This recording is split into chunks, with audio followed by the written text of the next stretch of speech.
fearing that other people are judging you or thinking badly about you or criticizing you behind your back. And maybe you are, having that on an ongoing mind chatter, that you always are looking to the other person and trying to read their facial expression, trying to figure out, are they thinking negatively about you? Because this is with you all the time. Then this video is for you. Please stay to the end and get my 3 tips to really help yourself to not do that anymore, gradually, step by step, with practice, so that you can free yourself of that fear. Hey, I'm Cummins. I love to teach you about living life from love instead of fear or stress or tension, which we all do a lot. So this is what we have to become aware of. So number 1, you are having an unresolved emotional trigger within you that you can't just well, it doesn't matter, just don't fear anymore, let it go. You can't do that because it's ingrained. It's something that happened to you in childhood, maybe even in a past life, where something really quite scary has happened to you at that time. And if you were the child, of course, it's much more scary than when you're an adult, right?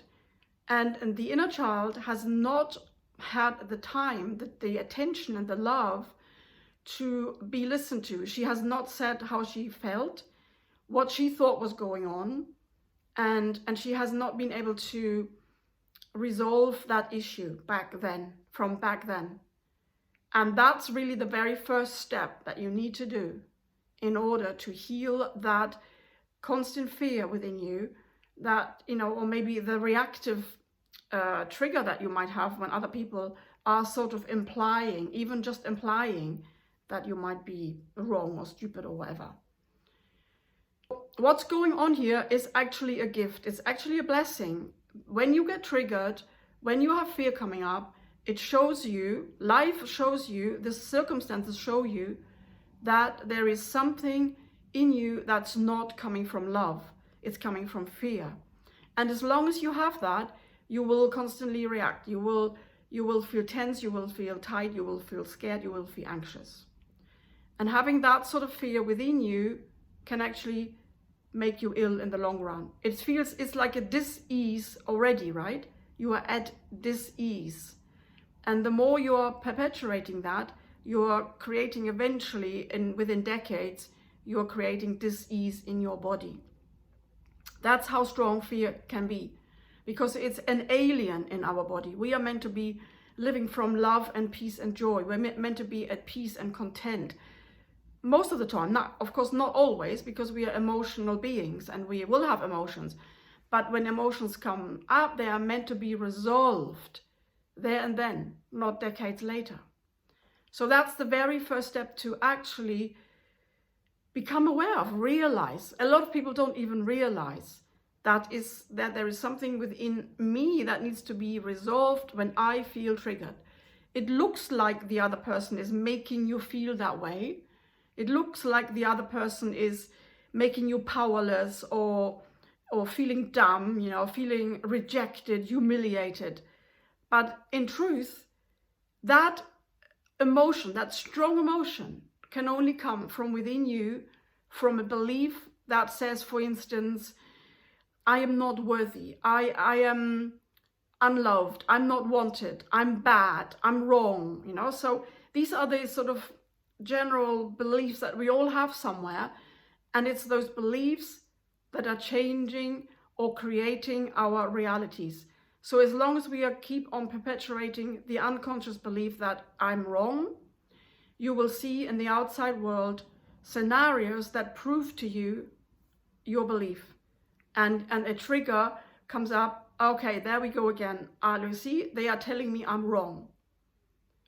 But it's not coming up because of life wants to be bad to you, because life is a benevolent source, energy. So once you got that, once you actually have resolved that, you have to take back your power that you've given the other person. Because, if they have the power over you seemingly to make you powerless or humiliated or rejected, It's only because you've given them your power. They can't take it from you.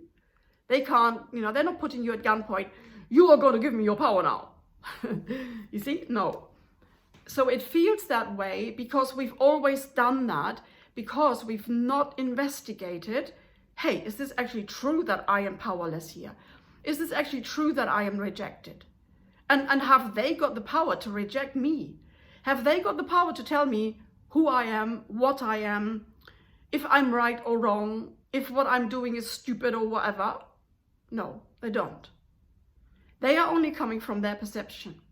They're coming from what they have learned and from what they were told and from their pain points. They might be holding a lot of pain inside of them that they've heard from their parents or people around them that are really unloving, and they are now projecting it out towards you. That's what happens all the time. So you've got to really take back your power and realize what they are saying, I do not have to believe, I do not have to take on, and I do not have to say yes to it. You see, imagine if you were meeting someone randomly on the streets, you're just walking along and they are maybe a bit drunk and, or they're in a bad mood, and they just happen to shout at you, telling you some names. And you probably would just, well, whatever, I'm not going to take that on, that's just stupid, right? So it's exactly the same thing, because with that person, you don't have any relationship, you don't have any conditioning going on with them, and you can see that they are out of order kind of thing, right? They're not in a good mood, they're not obviously coming from love. And therefore, you're not going to take it on. When you were a child, you were looking for love, you were thinking, expecting to be loved unconditionally. And therefore, whatever a parent or a guardian has told you, you were not able to discriminate. You were not able to discern whether that was true. And you didn't know that they had issues within themselves, because of course, as kids we think our parents must be like gods, right? So we have to be aware of all of those things. We have to realize that our parents are not gods. They have a lot of baggage, a lot of problems, even worse than ours usually. We have to see where they are coming from and to look at what upbringing did they have? How were their parents with them? And then we can see, oh my God, they never had love at all. They never felt loved. How could they have given me love?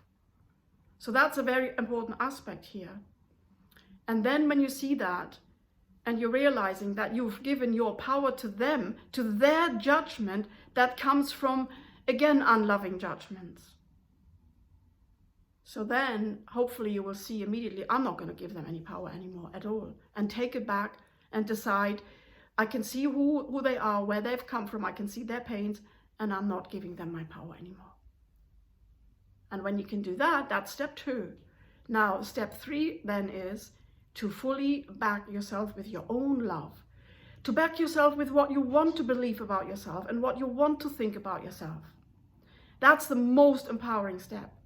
So when you start now loving your uniqueness, when you're actually making a list of writing out what you love about yourself, and you tell yourself every day, I really love that I'm so quirky.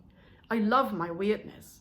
There's loads of people who don't get it and they criticize it, but the right people will love it. And that's the important thing. When you are loving yourself, you will only choose to be with loving people. People who love you as you are, who want you to be as you are. They don't want you to be any different because, they have some judgment about you. Those people are not your friends. Those people are not your supporters. And those people can never be beneficial to you. So it's now from now on, it's very, very important to choose to love yourself. And that means choosing your friends, choosing your job, choosing basically anything and everything you do in your life by, with the questions, always ask yourself, did this feel good being with these people? Does it feel good going to this work, this job? Does it empower me? Does it support me to go where I want to go? Because you probably are realizing also that you maybe have not fulfilled your full potential. And you want to, or you know about it, but you have to get out of that comfort zone out of those, you know, those fears and those beliefs that you hold about yourself that keep you in the same box.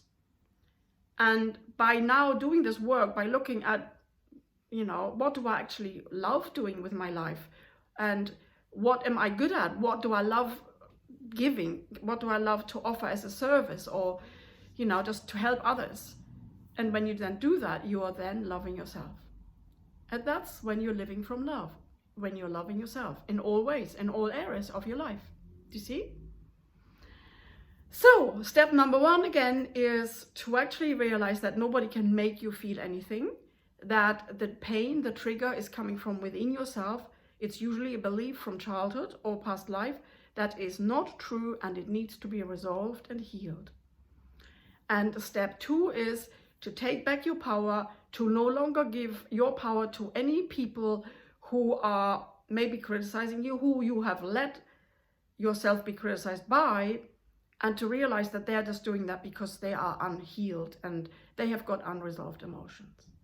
And step 3 is to actually back yourself with your own love, to really love all aspects of yourself, and to really, especially your work, you know, especially what you do for work, where you create or get achievement, you know, and where you have the opportunity to feel good about yourself.